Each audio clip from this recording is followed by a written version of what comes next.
Hi friends, வாங்க மண்கலவை கலப்பது எப்படின்னு பார்க்கலாம். ஏஆர் கிச்சன் ஃபேமிலி எல்லோரும் நல்லா இருக்குங்களா? வாங்க வீடியோக்குள்ளே போகலாம். இன்றைக்கி உங்களுக்கு ஆடிப்பட்டத்துக்கு எப்படி நம்ம மண்கலவை தயார் பண்ணி வைக்கிறது அப்படின்றத நான் இந்த வீடியோவில் காமிச்சிருக்கிறேங்க.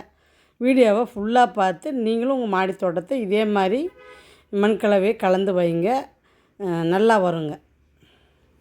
இப்போ பாருங்கள், அதாவது செடிங்களெலாம் காய்ச்சி முடிஞ்சதெல்லாம் இப்போ எடுத்து நான் ஒரே இடத்துல கொட்டுறேங்க. முதல்ல இந்த மாதிரி கொட்டணுங்க. பழைய மண்ணெலாம் தூக்கி நம்ம இந்த மாதிரி கொட்டணுங்க. நீங்களே பாருங்கள், பேக்லேருந்து அப்படியே கொட்டுறேன். மண் எவ்வளோ பளபளன்னு இருக்குது பாருங்கள், எவ்வளோ மண்புழு இருக்குது பாருங்கள். மண்புழு உரம் போடாதே எங்கள் மண்ணில் பார்த்திங்கன்னா இவ்வளோ மண்புழு உற்பத்தி ஆகுதுங்க. அந்த லிக்விட் தண்ணிக்கு அவ்வளோ ஒரு மகிமை என்னன்னா, மண்புழு அதிகமாக உற்பத்தி பண்ணுங்க. அதனால தான் நான் அந்த லிக்விட் தண்ணியை அதிகமாக பயன்படுத்துறதுக்கு காரணம் என்னென்னா அதாங்க. மண் கல் மாதிரி இருக்கக்கூடாதுங்க. நம்ம பேக்கில் நம்ம முடிஞ்ச செடியாக இருந்தாலும் நம்ம கொட்டும் போது பாருங்கள், நீங்களே எவ்வளோ பளபளன்னு இருக்குது பாருங்கள். இப்படி இருக்கணுங்க மண். அது மாதிரி உங்கள் தோட்டத்தில், மாடி தோட்டத்தில் நீங்கள் வச்சுருக்கீங்களான்றதை ஃபஸ்ட்டு நீங்கள் பார்க்கணுங்க. ஏன்னா அப்படி பார்த்து நீங்கள் சரி பண்ணாதான் நீங்கள் காயை அதிகமாக அறுவடை பண்ண முடியுங்க. ஏன்னா என்னுடைய மாடித்தோட்டத்தில் காய் அப்படி வர்றதுக்கு காரணமும் மண் நல்லா பளபளன்னு இருக்கிறது தாங்க காரணம். அதுக்கு ஒரே ஒரு என்ன நான் இதில் மண்ணில் கலக்கிறேன் அப்படின்றது தான் உங்களுக்கு இந்த வீடியோவில் காட்டுறேங்க. வாட்ஸ்அப் நம்பர் டிஸ்கிரிப்ஷனில் கொடுத்துருக்குறேங்க. விதை வேணுன்றவங்க கேட்லாக் பார்த்து செக்ஷன் பண்ணிக்கோங்க. இந்த ஆடிப்பட்டத்துக்கு உங்களுக்கும் விதை நல்லா முளைக்கணும், நல்லா நீங்கள் காய்களை அதிகமாக அறுவடை பண்ணணுன்னா விதையை நேர்த்தி நல்லா இருக்கணுங்க. அதனால தான் உங்களுக்கு நான் இந்த வாட்ஸ்அப்பில் நான் ஓப்பன் பண்ணதுக்கு காரணம் என்னென்னா, நல்லா விதை தரமாக இருக்கணுங்க. இருந்துச்சுன்னா நல்லா நம்மளுக்கு காய் கொடுக்குங்க. அதனால தாங்க அந்த வாட்ஸ்அப்பு உங்களுக்கு ஓப்பன் பண்ணியிருக்கேன். விதை வேணுன்றவங்க வாங்கிக்கோங்க. ஏன்னா விதை எந்த அளவுக்கு தரமாக இருக்குதோ அந்த அளவுக்கு காய் பறிச்சிக்கலாங்க. விதை தாங்க முதல்ல முக்கியம் மாடி தோட்டத்துக்கு. வாங்க இப்போ மண்ணை சமப்படுத்திக்கலாங்க. சமப்படுத்தி இப்போ எரு 2 பிட்டாக கலக்கிறேங்க. அதாவது ஆட்டு எருவு தாங்க போடுறேன் நான். எரு 2 பிட்டாக கலந்துருக்கு. ஒரு பிட்டுக்கு கொட்டிட்டு அதுக்கு மேலே மண்ணை கொட்டி அதுக்கு மேலே எரு கொட்டுறேங்க. 2 பிட்டு மண் கொட்டிக்கிறேங்க. அதாவது லேயராக போடணுங்க எருவை. ஒரே முட்டாக நம்ம கொட்டக்கூடாதுங்க. இப்போ ஒரு 100 பேக்குக்கு நான் மண் கொட்டுறேன் அப்படின்னா அதுக்கு ஒரு 75 கிலோனுடைய மூட்டினுடைய எருவை நான் கொட்டியிருக்கிறேங்க. அந்த அளவுக்கு ரேஷியோ நீங்கள் கலந்துக்குங்க போதும். ஏன்னா ஒரு 100 பேக்கு மண் அப்படின்னா ஒரு 4 மூட்டைக்கு மண்ணுக்கு மேலே இருக்குங்க. 4க்கு ஒரு மூட்டை எரு போட்டிருக்குறேங்க. அந்த அளவுக்கு ரேஷியோங்க உங்களுக்கு. இது எதுக்கு இந்த ரேஷியோ உங்களுக்கு சொல்கிறேன் அப்படின்னா, நிறைய பேர் அளவு கேட்குறீங்க. அந்த அளவுக்கு வேண்டி தான் இப்போ உங்களுக்கு சொல்கிறேன். இப்போ ஒரு மண் ஓ 4 மடங்கு அப்படின்னா எரு 1 மடங்கு கலந்துருக்குறேங்க. நீங்கள் அந்த மாதிரி கணக்கு வச்சுக்கோங்க. இப்போ மண் 4 மடங்கில் இருக்குது அப்படின்னா எரு 1 மடங்கு போட்டுக்குங்க, போதுமானதுங்க. நீங்கள் எவ்வளோ மண்ணாக இருந்தாலும் சரிங்க. 4 மடங்குக்கு மண்ணுனா 1 மடங்குக்கு எரு போட்டுக்குங்க. இது பார்த்திங்கன்னா ஃபுல் அண்ட் ஃபுல் ஆட்டு எருவு தாங்க, வேறு எதுவுமே கலப்படம் கிடையாது. நான் மண்ணுலேயும் எந்த ஒரு இதுவும் போடலைங்க. அதாவது இந்த சூடோமோனாஸு அது இதுன்னு சொல்லுவாங்க, அது நான் போட்டதும் இல்லைங்க, நான் ட்ரை பண்ணதும் கிடையாது. அதனால் உங்களுக்கு நான் அதை ரெக்கமெண்டும் பண்ண மாட்டேன். எனக்கு தெரிஞ்சது ஆட்டு எருவு மட்டும்தாங்க. அதனால தான் உங்களுக்கு நான் இதை மட்டும்தான் ரெக்கமெண்ட் பண்ணுவேங்க. ஏன்னா என்னுடைய வீடியோ பார்த்து மண்கலவையை தயார் பண்ணுறவங்க நிறைய பேர் இருக்கீங்க. அதனால் உங்களுக்கு நான் அதை செக்ஷன் பண்ண மாட்டேன். நீங்கள் இந்த மாதிரி கலந்து பேக் பிடிச்சி வச்சிங்கன்னா கண்டிப்பாக நல்லா அறுவடை எடுக்கலாங்க. இப்போ இது நல்லா 2 லேயராக போட்டிருக்குறேங்க. ஒரு லேயர் ஃபஸ்ட்டு மண், அதுக்கு மேலே எருவு, அதுக்கு மேலே மண், அதுக்கு மேலே எருவு. நான் லேயராக 2 லேயர் போட்டிருக்குறேங்க எருவை. இப்போ நல்லா நம்ம கலக்கணுங்க. அதாவது கலக்கிறதே பார்த்திங்கன்னா ஒரு 4-5 தடவை ரொட்டேஷனாக கலக்கணுங்க அதை மண்ணை. அப்படி கலந்தால் மட்டும்தான் நம்ம பழைய மண்ணை நம்ம நல்லா ஒரு செறிவூட்ட மண்ணை நம்ம உருவாக்க முடியுங்க. இதில் எதனா உங்களுக்கு டவுட் இருந்தாலோ இல்லை சந்தேகம் இருந்தாலும் கமெண்ட்டில் கேளுங்க, நான் சொல்கிறேன். ஏன்னா மண்கலவை வீடியோ பார்த்தீங்கன்னா மட்டும்தான் உங்களுக்கு வந்து ஒரு மாடி தோட்டத்தில் வந்து என்ன பண்ணணுன்ற ஒரு ஐடியா கிடைக்கும். காய்களை விளையிறதுக்கு இது தாங்க என்ன சொல்லுவாங்கன்னா அஸ்திவாரம் அஸ்திவாரம்னு சொல்லுவாங்க. அதனால் மண்கலவை மட்டும் நீங்கள் தரமாக கொடுத்துட்டிங்கன்னா தரமாக நம்மளால் காயை ஒரு வருஷத்துக்கு அறுவடை பண்ண முடியுங்க. நான் இந்த முறை அப்படி தாங்க பண்ணியிருக்கேன். இடையில் வந்து கொஞ்சம் ஆட்டெருவு செடி மேலே தூவிருக்கிறேங்க, அவ்வளோதாங்க. ஆட்டெருவு வந்து மண்கலவையில் ஃபஸ்ட்டு கலக்கிறதோட விடக்கூடாதுங்க. நடுவில் ஒரு 3-4 மாதத்துக்கு ஒரு பிட்டு நம்ம விளைஞ்சி முடித்த உடனே திருப்பி நம்ம 2வது பிட்டு விளையிறோம் அப்படின்னா அதுக்கு கொஞ்சம் எருவு போடணுங்க அதுக்கு மேலே. அந்த மாதிரி பண்ணி தாங்க இந்த வருஷம் நான் வந்து ஃபுல்லாக விளைஞ்சிருக்கேன். நீங்களும் பார்த்துருப்பீங்க வீடியோவில். இன்னும் காய் கொடுத்துட்டு தாங்க இருக்குது. அந்த செடிங்கெலாம் இன்னும் எடுக்கலைங்க. இன்னும் பாதி பேக்கு இன்னும் வந்து மண்ணுக்கல்வை கலக்கணுங்க. இப்போதைக்கு நான் பாதி தாங்க ரெடி பண்ணி வச்சுருக்கேன். இன்னும் பாதி வந்து காய் கொடுக்குதுங்க செடிங்க. அதனால் வந்து அதெல்லாம் நான் எடுக்காத வச்சுருக்குறேங்க. அதையும் நான் கலக்கும் போது மறுபடியும் உங்களுக்கு வந்து நான் வீடியோ போடுறேங்க. ஏன்னா இப்படி தான் நான் கலக்கிறேன் அப்படின்றது உங்களுக்கு காட்டணுன்றதுனால தான் அது நான் பேக்கை ரெடி பண்ணும் போதும் உங்களுக்கு ஒரு தனி வீடியோ கொடுக்குறேங்க. ஏன்னா இந்த வீடியோ பார்க்காதவங்க அந்த வீடியோ பாருங்கள். மண் வந்து மறுபடியும் போட்டுட்டு மறுபடியும் கொஞ்சம் எருவு போடுறேங்க. கலந்து விட்டுட்டு போடுறேங்க. அதை நல்லா கலந்து விட்டுட்டுங்க மறுபடியும் கொஞ்சம் மேலே இன்னும் கொஞ்சம் எருவு போட்டு நான் கலக்கிறேங்க. அதாவது ஒரு மூட்டை எருவு தாங்க, அதுவே நான் 3 பிட்டாக போட்டிருக்குறேங்க. இப்போ வந்து 2 லேயர் போட்டு முடிச்சுட்டு கலந்து விட்டுட்டு அதுக்கு மேலே கொஞ்சம் எருவு போட்டு மறுபடியும் இன்னொரு கலக்கிறேங்க. அப்போ ஆக மொத்தம் நம்மளுக்கு வந்து 3 லேயராக ஆகிடுதுங்க. அது இந்த மாதிரி கலந்து நீங்கள் வைக்கும்போது பழைய மண்ணே போதுமானதுங்க. நம்ம அடிக்கடிக்க மண்ணை மாற்றணும்னு அவசியம் கிடையாதுங்க. மண்ணை வந்து நம்ம வந்து ருஜி ஊட்டிட்டோம்னாவே நம்மளுக்கு அது காய் விளையுங்க. பாருங்கள் நீங்களே எவ்வளோ சூப்பராக இருக்குது எருவு. நல்லா இலசரகோடு நல்லா மக்கன எருவு மாதிரி நல்லா தெரியுது பாருங்கள். இதுக்கு எதுக்கு நான் வந்து இப்போ முன்னாடியே கலந்து வைக்கிறேன் அப்படின்னா இதுதாங்க காரணம். அந்த எருவு கொஞ்சம் நல்லா மக்குச்சு அப்படின்னா நம்மளுக்கு சீக்கிரம் செடி வந்து மடமடன்னு வளர்ந்துருங்க. வளர்ச்சி வந்து வேகமாக இருக்குங்க. நம்ம வந்து இப்போ கலந்து வச்சுட்டு ஒரு 15 நாள் ரெஸ்ட்டு கொடுக்குறோங்க இந்த பேக்கு. அப்புறம் அடுத்த பிட்டு கலக்கும் போது அதுக்கு ஒரு 15 நாள் ரெஸ்ட்டு கொடுப்போங்க. அதனால் 2 பிட்டாக தான் நான் செடி நட போகிறேங்க. அதனால் வந்து இதுக்கு ஒரு 15 நாள் ரெஸ்ட்டு கொடுத்துட்டு அதுக்கப்புறம் இதுக்கு விதை நடுவோங்க. அதுக்கப்புறம் அந்த மீதி இருக்கிற பேக்கை மண்கலவை கலந்து வச்சிட்டோன்னா அதுக்கு ஒரு 15 நாள் வந்து ரெஸ்ட்டு கொடுக்கணுங்க. ரெஸ்ட்டு கொடுத்தா மட்டும்தான் அந்த எருவுக்கும் அந்த மண்ணுக்கும் நல்லா மிக்ஸ் ஆகி நம்மளுக்கு வந்து மக்குங்க.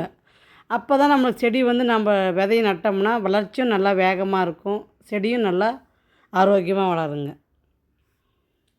பாருங்கள் எவ்வளோ மண்புழு இருக்குது பாருங்கள். நான் மண்புழு உரமும் இதில் கலக்கலைங்க.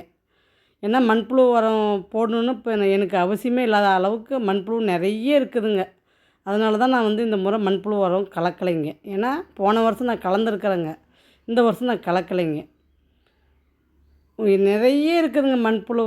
அது நம்ம உரம் போடணுன்னு அவசியமே கிடையாதுங்க. ஏன்னா இப்போ இந்த ஆட்டெருவு இருக்கிறதுனால மண்புழு இன்னும் நிறைய உற்பத்தி ஆகுமே தவிர நம்மளுக்கு கம்மியாகாதுங்க. அதனால் அதாவது ஸ்பெஷலாக மண்புழு உரம்னு நம்ம தனியாக மண் கலவைக்கு கொடுக்கணுன்னு அவசியமே கிடையாதுங்க. மண்புழு இருந்தாலே போதுங்க. புதன்கிழமை போட்ட வீடியோவில் வாட்ஸ்அப் நம்பருக்கு நிறைய பேர் வந்தது ரொம்ப சந்தோஷங்க. எல்லாம் வந்து விசிட் பண்ணிவிட்டு போயிருக்கீங்க. பரவாயில்லைங்க.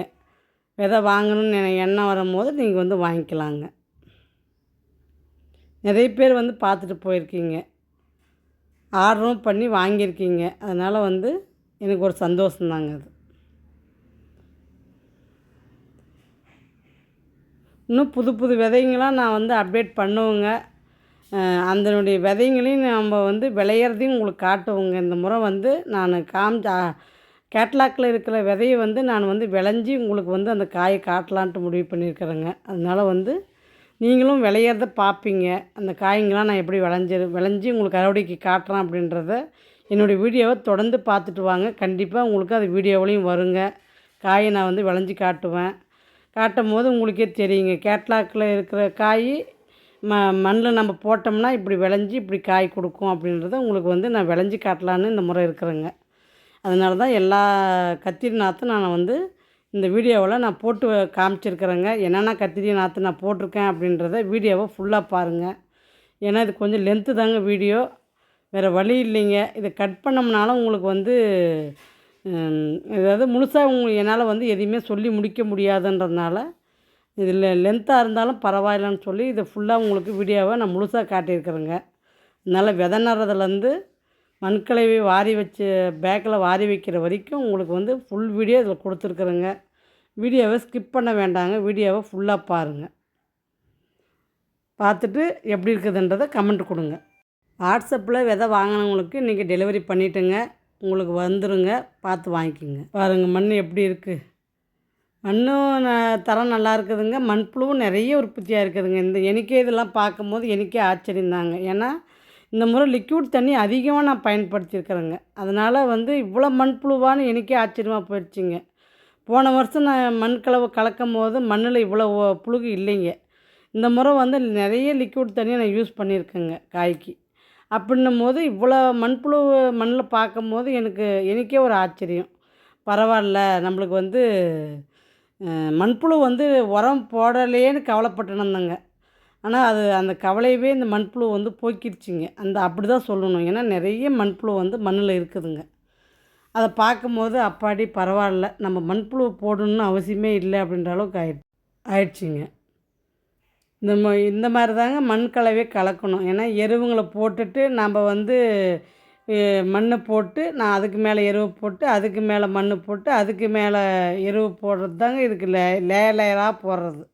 இப்போ வந்து பார்த்திங்கன்னா நான் மண் போட்டிருக்கிறேங்க, எருவு மேலே மண் போடுறேங்க. அந்த மாதிரி 3 பிட்டு மண் போட்டிருக்கிறேங்க, 3 பிட்டு வந்து எருவு போட்டிருக்கிறேங்க.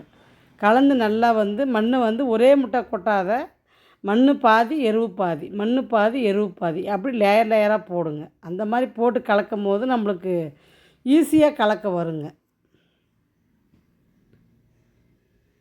இப்போ வந்து நம்ம வாங்க பேக்கை ரெடி பண்ணலாம், அதாவது மண்ணை வாரலாங்க.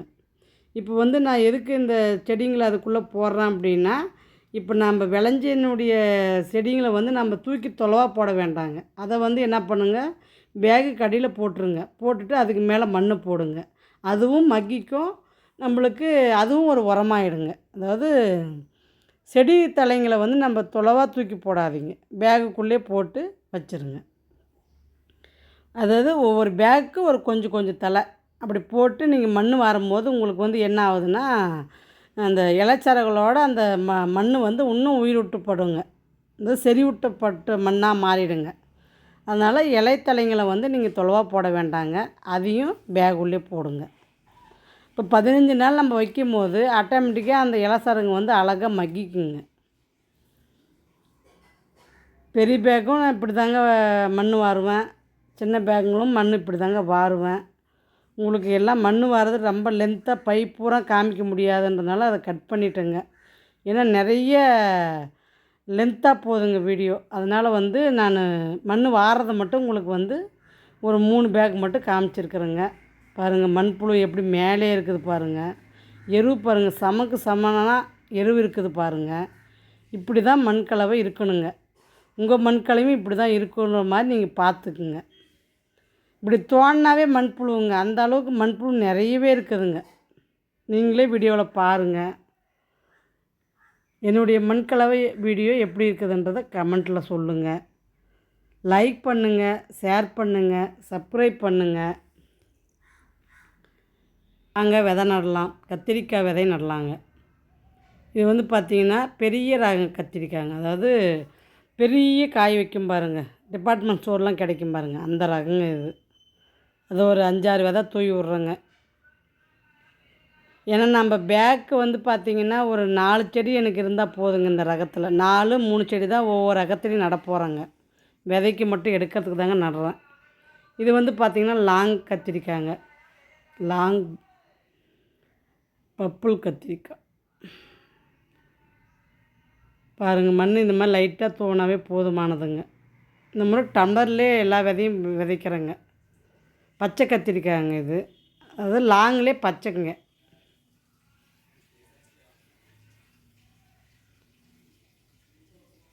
ஏன்னா இப்போ ஒவ்வொரு இதுக்குமே நான் வந்து பார்த்திங்கன்னா ஒரு 4 செடி 3 செடி தான் நட போகிறேங்க ஒவ்வொரு ரகத்துலேயுமே. அதனால் வந்து டம்ளரில் விதைய போட்டு விட்டுக்கலான்னு சொல்லிட்டு இந்த முறை வந்து புதிய முயற்சிங்க. இதுவுமே புதிய முயற்சி தான்.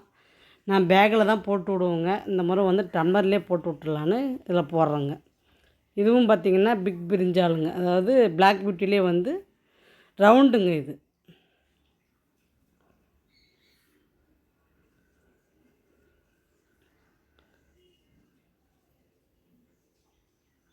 ஒரு 4 விதை முளைக்கிறதுக்கு இது போதுமானதுங்க. இது பச்சை கத்திரிக்காய்ங்க. அதனால தான் உங்களுக்கு வந்து நான் படத்தையே காமிச்சு உங்களுக்கு வந்து விதை போடுறேங்க. ஏன்னா நான் பேர் வந்து சொல்கிறதுக்குள்ளே நான் விதை போட்டுடுறேங்க. அதனால தான் உங்களுக்கு படத்தை காமிக்கிறேங்க. இது பார்த்திங்கன்னா நம்மளுடைய விளைஞ்ச கத்திரிக்காய் தாங்க. வரி கத்திரிக்காய், பப்புள் வரி கத்திரிக்காய். இது நாம் விளைஞ்சது தாங்க. ஆன்லைன்லேயும் விதைய வந்து அவைலபிளில் இருக்குதுங்க. வேணுன்றவும் வாங்கிக்கோங்க. ஏன்னா இதுக்கு வந்து நோய் தாக்கறதில்லைங்க அவ்வளோவா. இது பார்த்திங்கன்னா ஆன்லைனில் ஆர்டர் போட்டேங்க. அது பார்த்திங்கன்னா கத்திரிக்காய் விதை கலர் கலராக வருதுன்ற மாதிரி போட்டிருந்தாங்க. இது என்ன ஒரே விதையாக வந்துடுச்சுங்க. இது விளைஞ்சாதான் என்ன கத்திரிக்காய்னே தெரியுங்க. இது பார்த்திங்கன்னா இதுவும் இன்னொரு டம்ளர் போட்டு விட்றோங்க. இது எப்படி வருதுன்னு தெரியலிங்க. அதனால் வந்து 2 டம்ளரில் இந்த விதைய போட்டு விட்றோங்க.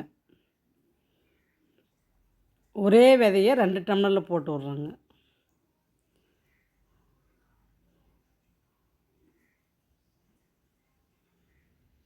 இது வந்து பச்சை மிளகாங்க.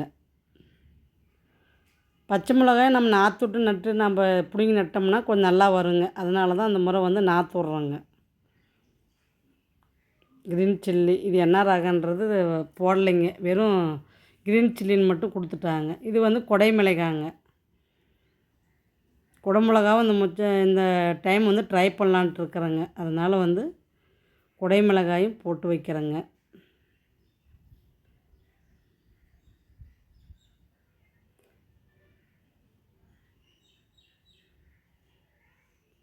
இதுவும் பார்த்திங்கன்னா உங்களுக்கு வந்து கத்திரி தாங்க. அதாவது நீளத்திலே குண்டு கத்திரிக்காங்க. கத்திரி ரகமே பார்த்திங்கன்னா ஒரு இப்போதைக்கு ஒரு 9 ரகம் நான் போட்டு வச்சுருக்குறேங்க. அதை எப்படி முளைக்குது, எப்படி நான் பிடுங்கி நடுறேன் அப்படின்றது உங்களுக்கு வீடியோ வருங்க. நீங்கள் தொடர்ந்து வீடியோவை பார்த்துட்டு வாங்க. இது வந்து பார்த்திங்கன்னா வெள்ளரி விதைங்க. அதாவது சாப்பிட்ற வெள்ளரிங்க, பிஞ்சு வெள்ளரி. அது கொஞ்சம் பேக்கில் தூவி விட்றோங்க. ஏன்னா இதில் எத்தனை செடி முளைக்குதுன்னு தெரியலிங்க. அதனால சரி பேக்கில் தூவி விட்லான்ட்டு பேக்கில் தூவி விட்றோங்க. கீரைங்களும் இன்றைக்கி வந்து தூவி இருக்கிறேங்க. அதையும் நீங்கள் வந்து பாருங்கள். ஏன்னா கீரை கொஞ்சம் விளையலாம். இப்போ ஒரு 15 நாள் ரெஸ்ட்டுன்னும் போது ஒரு கீரை விளைஞ்சி எடுத்துக்கலாங்க. இது பார்த்திங்கன்னா பீட்ரூட்டுங்க.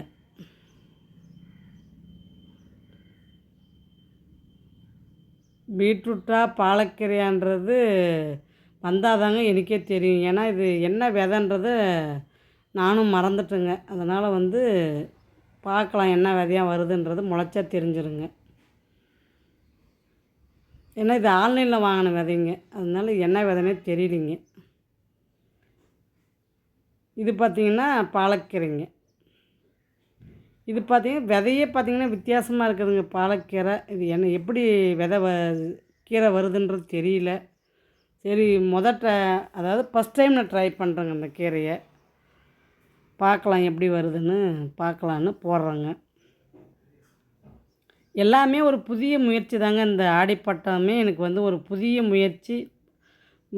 நிறைய புதிய வரவுகள் காய்கள் நடுறேன். அதனால் இந்த வருஷமே எனக்கு வந்து எல்லாமே டிஃப்ரெண்ட் காய்ங்க தாங்க இந்த முறை நான் வந்து நடுறது. அதனால் நீங்கள் வெரைட்டியாக நடணுன்னு ஆசைப்பட்டீங்கன்னா சேனலை சப்ஸ்கிரைப் பண்ணி ஃபாலோ பண்ணிட்டு வாங்க. நீங்களும் என்னை அப்படியே ஃபாலோ பண்ணிகிட்டே நீங்களும் விதையை வாங்கி நட்டுட்டு வாங்க. உங்களுக்கும் இதே மாதிரி நல்லா வருங்க. பாருங்கள் எருவு எப்படி தெரியுது பாருங்கள். நான் இது ஏன் மக்காதே உடனுக்குடனே கீரையை விளைய வச்சுட்டேன் அப்படின்னா கீரைக்கு ஒன்றும் ஆகாதுங்க. அதனால தான் சரி போட்டு விட்டுக்கிறேங்க. இது வந்து சிகப்பு தண்டுக்கீரைங்க. இது 15 நாளுக்குள்ளே நம்மளுக்கு கீரை விளைஞ்சிடலாங்க. அதனால தான் சரி போட்டு விடலான்னு போட்டு விட்ருக்குறேங்க. 15, 20 நாள் நம்மளுக்கு கீரை வந்துருங்க.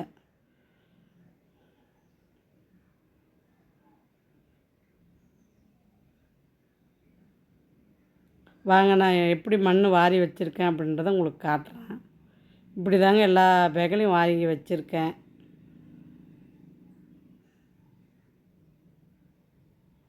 பாருங்கள், பெரிய பேகு, சின்ன பேகு எல்லாத்துலேயும் மண் எப்படி வச்சுருக்கேன் பாருங்கள். நைட்டு மழை வந்துடுச்சுங்க.